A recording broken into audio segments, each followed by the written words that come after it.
नमस्कार, सार्वमंथन न्यूज महाराष्ट्रमध्ये आपलं स्वागत. पाहुयात आजची सविस्तर बातमी. राहुरी तालुक्यातील पूर्व भागातील आरडगाव येथील सौर कृषी योजनेचा प्रकल्प कार्यान्वित न झाल्यास महावितरणच्या अधिकाऱ्यांना कार्यालयात कोंडू असा इशारा माजी मंत्री प्राजक्त तनपुरे यांनी दिलाय.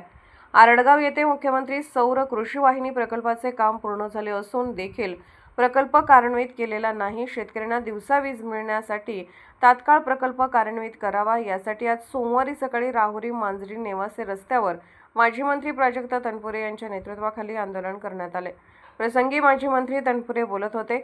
आरडगाव सौर ऊर्जा प्रकल्प कार्यान्वित झाल्यास शेतकऱ्यांना दिवसा तास वीज मिळेल आणि त्याचा त्रास कमी होऊन मोठा दिलासा मिळेल. मात्र स्वतःला शेतकऱ्याचे कैवारी म्हणवणारे महायुती सरकार असंवेदनशील असून येत्या 10 दिवसात आरडगाव येथील सौर कृषी योजनेचा प्रकल्प कार्यान्वित न झाल्यास महावितरणच्या अधिकाऱ्यांना कार्यालयात कोंडून तीव्र आंदोलनाचा इशारा प्राजक्त तनपुरे यांनी दिला आहे.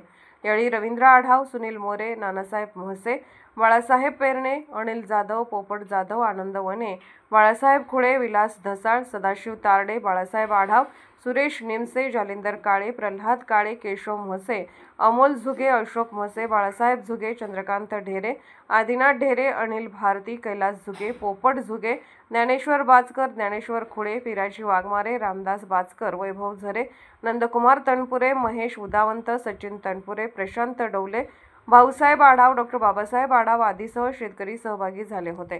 सार्वमंथन न्यूज महाराष्ट्र, राहुरी, अहिल्यानगर. सार्वमंथन न्यूज महाराष्ट्राला लाईक करा, शेअर करा, सबस्क्राईब करा.